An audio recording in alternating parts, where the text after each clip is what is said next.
Today's episode of the GoldCast is sponsored by winning. Do you like winning, San Francisco Bay Area sports fans? Because we do. And logic pretty much dictates that San Francisco and the greater Bay Area of sports fans, we will not be satisfied. We cannot rest until our yearly championship run commences and we are raising another trophy. It has pretty much been like this for almost 8 straight years.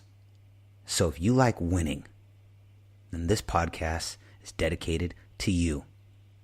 Now, before we get started, Raymond, why don't you let them know, where can they find us?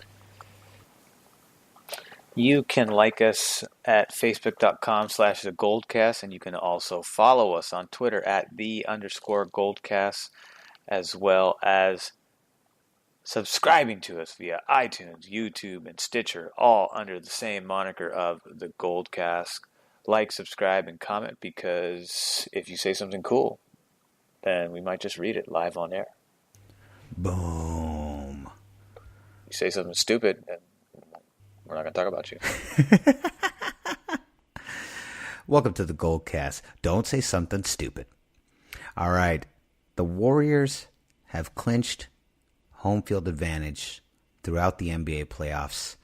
The post begins this coming Saturday. We cannot be more excited. Welcome to the beginning of the run. Oh, it's Warriors season, baby. Oh, it's NBA playoff time. It is here. It is time. Let's go. But before we get started, of course, as always, the greatest podcast intro in the game. Let's get busy. San Francisco, are you ready? This is the GoldCast. Boom. Welcome to another edition of the GoldCast. We are the voice of Bay Area sports and also your number one resource for glass cleaning products. I'm your host, Rudy Solis III, and with me is my brother, my co-host, Raymond Solis the first, baby. Boom. Man, we'll see you finally. next time, Sam GoldCast. Ray loves throwing that sundial out. So, here we are. Warriors have clinched the number one seed with a record of 56-24. First of all, I am ecstatic. I am so excited to watch the NBA playoffs, the road to the finals. There's a lot looming over this season, and there's a lot of unknown that comes after the NBA Finals, after this season ends for the Warriors. We don't really know what this team is going to look like. They have played their last game at Oracle. They are now going to be officially moving to San Francisco next year. This could truly be the end of an entire era right now. These next 2.5 months could be it, Raymond. And so there's a lot of excitement, for me, there's some trepidation. But more than anything, I just want to focus on this run. I don't want to think about the move to San Francisco. I don't want to think about where KD is going to go. I don't think they do. I think all we want is to focus in on this run, and because it could be the end of an era for the Warriors. It's definitely the end of an era as far as their move from Oracle to San Francisco to the new stadium. But it could be the end of this Warriors team as we know it. There's Sean Livingston is considering retirement, and we don't know if KD will be wearing a Warriors uniform come the start of next year. But let's focus on what's in front of us, the NBA playoffs. Tell me your thoughts and feelings as we are on the cusp. We're just 4 days away from beginning this run. What are your thoughts? What are your feelings? To be honest, I'm only focused on winning 3 in a row, because we haven't been able to do that, and some people don't legitimize this dynasty because of that reason. I think it's kind of a stupid reason to qualify a dynasty when everyone considers San Antonio to be a dynasty, even though they didn't win any back-to-backs throughout their entire 15-year run, and they're still in the playoffs this year. So to me, I'd like to kind of just shut those people up by just saying, hey, we won 5 out of 4. Or I'm sorry, 4 out of 5. 4 out of 5, you mean? Including 3 straight. So that's kind of the focus on me. I know that Kevin Durant's a big deal, but to me, I feel like I'm in sync with the mentality of the team, which is just like, all right, let's just focus on the playoffs and, go from there. Because right now, I don't hear any controversy. At least, I don't really follow a lot of NBA articles, to be honest. So I don't know if there's a lot of chatter with Kevin Durant's, free agency decision in the off season. I know that I do have, the app, the Bleacher Report app, and I haven't seen a whole lot of stuff revolving around that particular subject. And pretty much since Kevin Durant kind of blew up on the press, it's really kind of died down. And so there was a little bit of chatter about a week ago, and Kevin Durant addressed it again. I can't remember who. I kind of rolled my eyes. I was like, I'm just so tired of hearing about this. They basically were talking. It had come out that KD had been that he wanted to leave and have his own team because he's never going to be as popular as Steph Curry here, and he really realizes that this is his team and not hitting. It's Steph's, not his, and he wants to go somewhere where he can have his own team and where he can be the focal point, and that's and it was pretty much a guarantee that he would not be in a Warriors uniform. And then they asked him about it just several days ago, and he said that's ridiculous, and so he kind of squashed it again. But that's probably been the only thing I've really heard since the big blow up a while back. Yeah, and that's fine. I mean, the press is stupid and annoying, no matter what sport it is, really. Although NBA, they seem to be, I feel like they're exceedingly pesty, more so. They are really pesty in the NBA, and they don't seem to notice. They're like so pesty. Mm-hmm. Yeah, but I'm just kind of, back to my original point, I'm just kind of focused on the playoffs because now, all the teams are pretty much solidified. All of the seedings, I think there might be, with a couple games left until Wednesday, there might be some change. And that would either exist between the LA Clippers, the Spurs, or Oklahoma City Thunder. But as far as Golden State, Denver, and Houston is concerned, they've all clinched their divisions. So I don't really see them moving too much.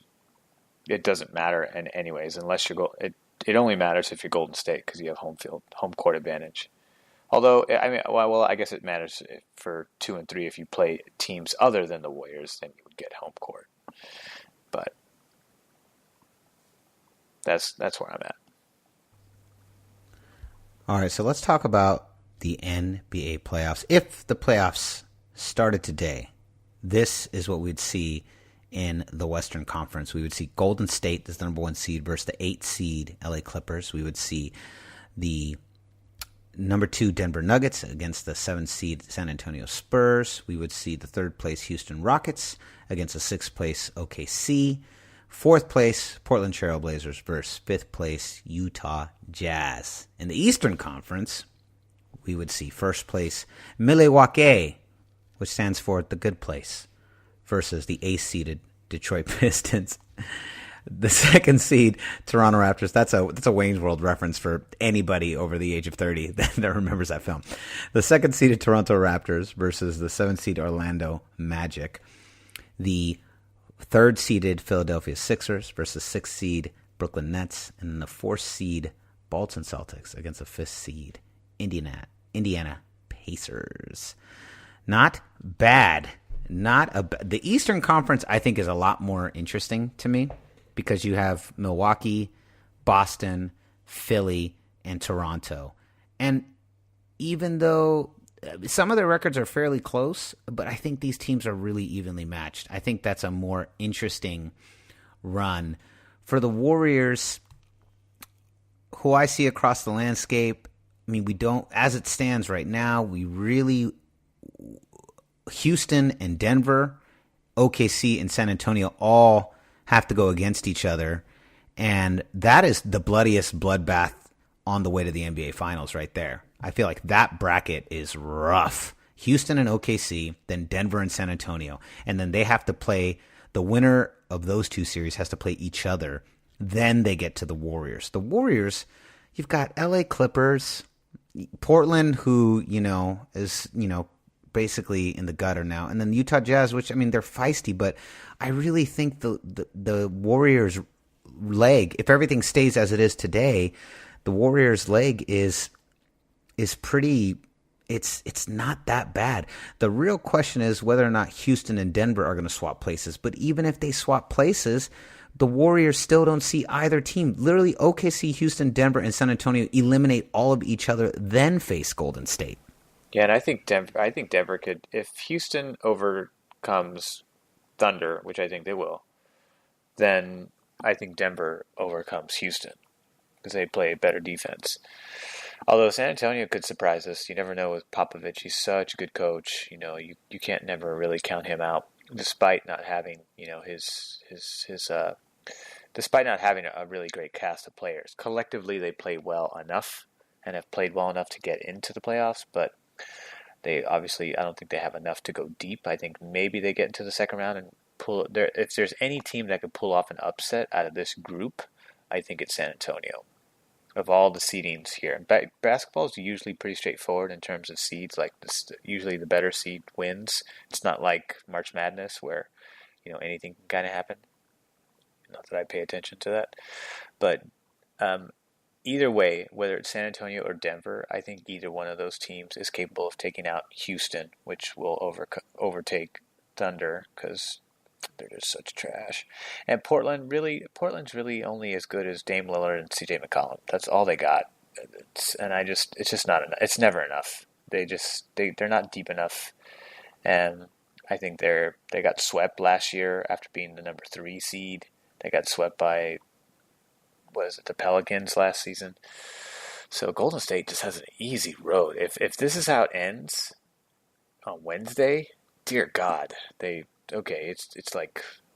more of a shoo-in than it's ever been before in terms of getting to the Western Conference Finals. The Eastern Conference, I think, it's a crapshoot. I think Philadelphia is good enough to beat Toronto, but Toronto could surprise us. They've been in it so many different times. It's kind of like, all right, when is this the year they get over that hump? And they've been to the Eastern Conference Finals themselves, so they know how to go deep. So the point is, can they beat Philadelphia? And I think Milwaukee's terrific defensively. But again, Boston is kind of like San Antonio, where it's like you can't count out Brad Stevens. He's just such a good coach. So I think the Eastern Conference, I think you kind of nailed it with saying it's more interesting because I feel like those, I'm not sold on the seeding there. I feel like there's a lot of teams that could really surprise other teams despite their seeding, whereas the West is kind of more straightforward. Well, what makes the Eastern Conference so fun is because you have Milwaukee, Toronto, Philadelphia, and Boston all taking up 1 through 4. So every single series in the Eastern Conference has a potential NBA Finals winner or NBA Finals a team that could go to the NBA Finals. Every single series has one of them. And that's really awesome. Whereas, Portland and Utah aren't going anywhere. No. I don't believe San Antonio and Denver are going. It's a much more interesting race on the Eastern Conference side because any 4 of those teams are going. But if you look at across the landscape in the Western Conference, I think the only team that makes me nervous is Houston. They really do. I think they're really capable. I think you're right. San Antonio could play spoiler. But is San Antonio going to be there standing at the end in the Western Conference Finals? I have a hard time seeing that. Probably not. No, probably not. But Golden State's run looks pretty easy here. But yeah, the Eastern Conference is really interesting. Do you even have an idea of who do you think is going to go from the Eastern Conference? Let's say the Warriors go. So the Warriors are there. Who do you think goes from the Eastern Conference? I think it's between Milwaukee and Boston. If I had to put money on it.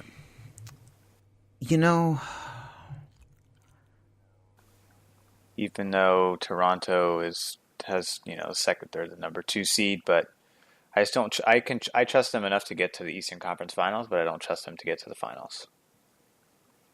Only because they've been there. They've been there. And they couldn't get past LeBron. That was their hurdle. But now he's not there, so it's a different story now. It is a different story now, and Giannis, as dominating and fun of a player as he has been, is not LeBron James. He doesn't have that same pedigree. It'll be interesting.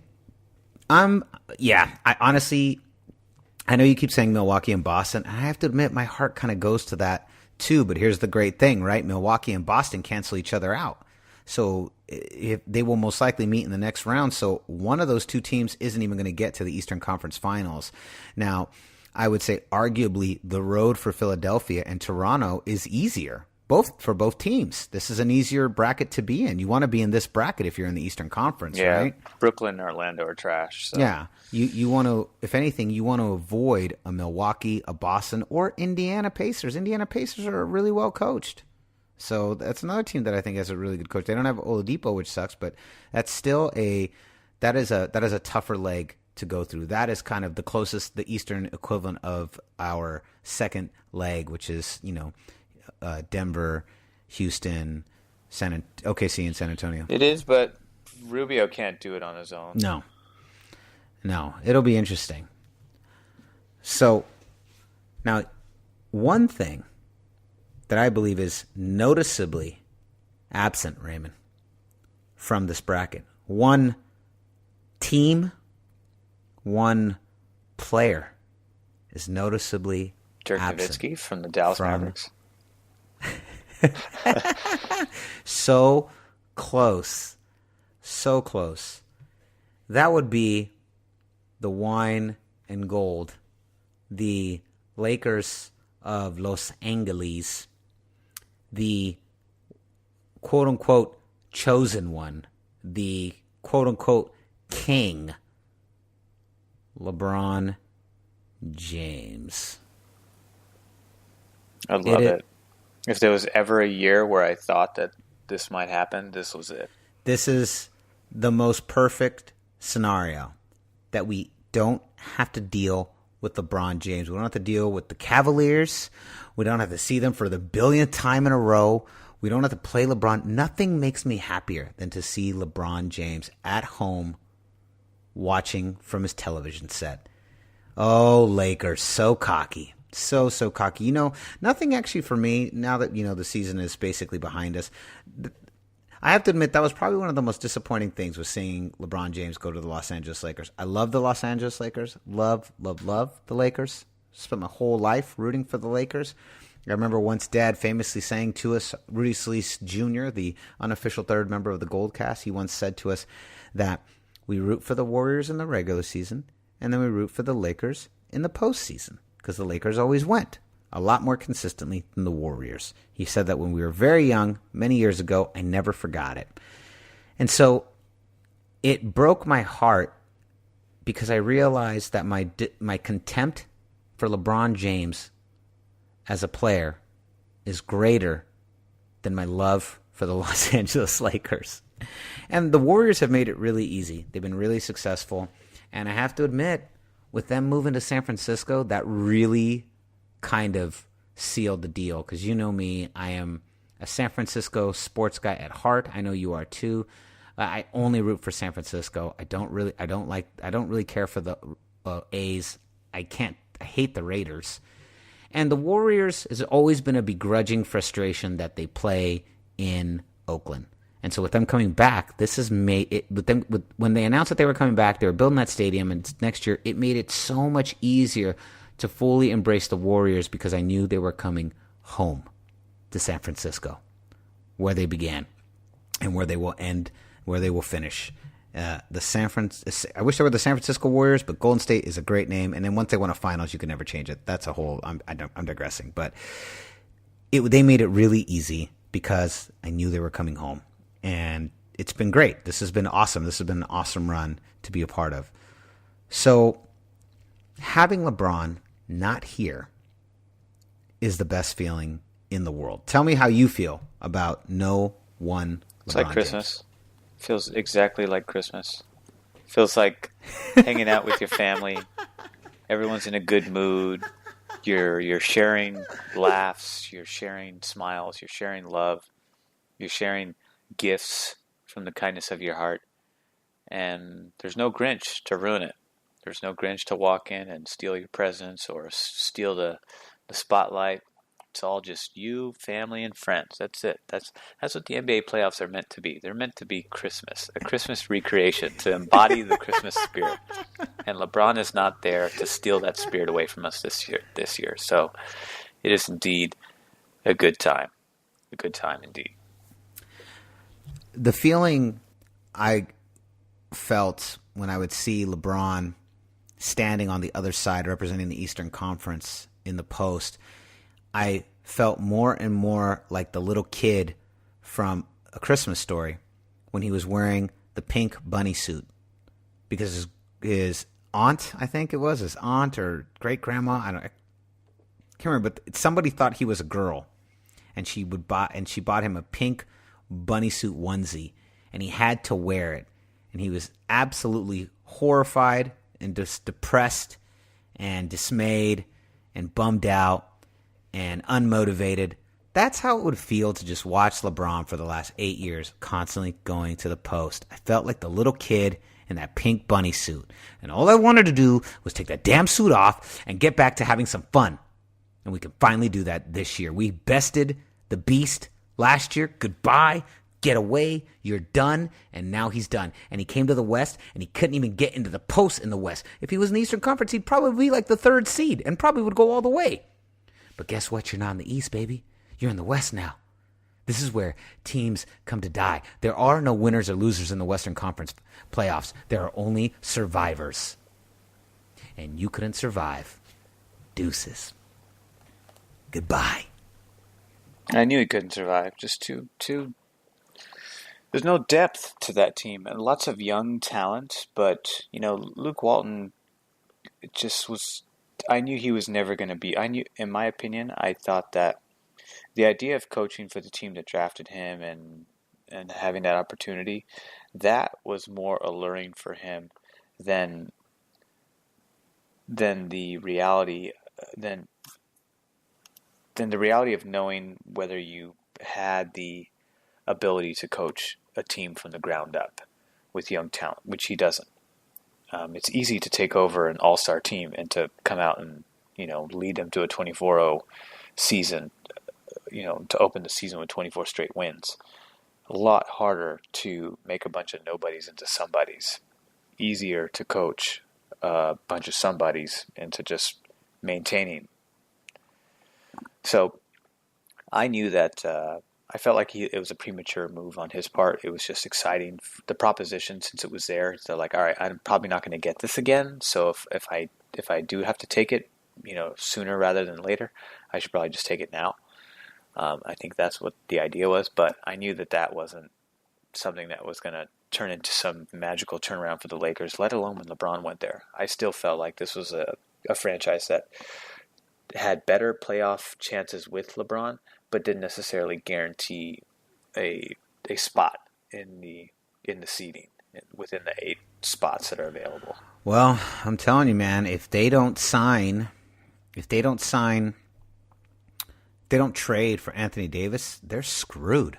I don't think they're going next year either. They are so screwed. Yeah, and to get Anthony Davis, you got to give up a bunch of depth. You got to do the same thing the Warriors did to get KD. You got to give up like 7 guys. When the Warriors gave up 7 players, they still retained their 3 starting All-Stars.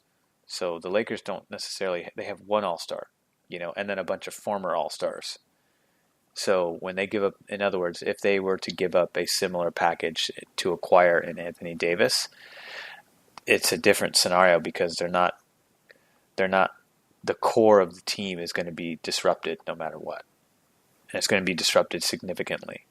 Not to the same degree that the Warriors gave up basically a lot of their bench players, most of their bench for KD and Harrison Barnes.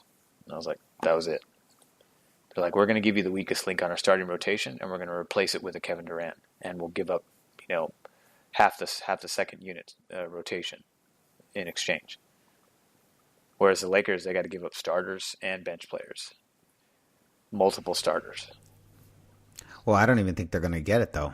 My feeling is that Boston has more cachet to trade with, I think I would not be surprised if Boston is the one that succeeds in the trade. Because also, why is New Orleans going to give this player to someone in the Western Conference? They've already proven they don't give a crap about Rich Paul or the Lakers. God, man, they just ruined that team. I loved it. I loved watching them, just watching the egos of those guys, thinking that they could just muscle this around and because they could just will it into existence because he's LeBron James and he's Rich Paul and they're two of the most powerful figures in the NBA. They can just make this happen because they want it and they don't care what you think. And then New Orleans was like, no, sorry, late. That made me so happy. Why send him to the Western Conference? Why would you go make your Western Conference rival better? Why would you do that? No, you send him to the East. You send him as far away as possible. You pull a Popovich. How Popovich sent Kawhi Leonard to Toronto. You do the same thing right here. You send him to Boston. I don't want to see him on Boston either, but it makes more sense. And plus, I want it to happen because I want LA to struggle. I want it to hurt. I want it to hurt for like 2 good years. Let it just hurt. That'll make me happy. It needs to hurt every year that LeBron's there. Exactly. Because then as soon as he's gone, I can go back to rooting for my other NBA team. This is listen, I have one mistress. My one mistress is the Los Angeles Lakers, and LeBron has taken that away from me. Once again, LeBron is trying to ruin my life. Directly. Me specifically. He looked across the landscape and was like, which team is Rudy's? I'm going there. Knock it off, LeBron. Leave me alone. Quit bothering me. All right, Raymond. Well, here we go. As we said, NBA playoffs start this Saturday. I cannot be more excited. Let's go. Now, Raymond, any final thoughts before we sign off here? Just that I hope LeBron has a comfortable couch because it's going to be a nice, smooth, easy ride for Golden State this year once again.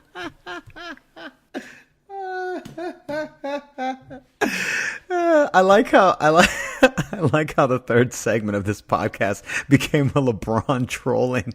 It's just us trolling LeBron. Topics tonight: Golden State playoff picture and shitting on LeBron. Oh man, I love it. You know, I think about when we do these episodes, I think about how when I become a fairly recognizable actor, these podcasts are going to come back to haunt me. Everyone's going to pull them up and be like, Rudy hates LeBron. Rudy thinks LeBron's a jerk. You know, and like it'll come out like he's producing something I'm in, and they're like Rudy Sweestar said on former podcast on old podcast episode, LeBron is a jerk, and now he's in his show. You know, it's gonna be something like that. Watch, I promise you, that's gonna happen. He's gonna interview you. Yeah, you heard it here first, folks. You heard it here first. All right. So Ray, before we go, why don't you let them know where can they find you? You can follow me on Twitter at Ray Solis, and you can also follow me on Instagram at RaySolis1. And you can follow me on Instagram at RudySolis3 and Twitter at RudySolis3RD. So concludes another edition of the GoldCast. We are the voice of Bay Area sports and your number one resource for glass cleaning products. I'm your host, Rudy Solis III, and with me is my brother, my co-host, Raymond Solis the first, baby. I was like, are you there? Ray, you want to sign them off since you love doing the sign-off so much lately? We'll see you next time. Same GoldCast time, same GoldCast channel.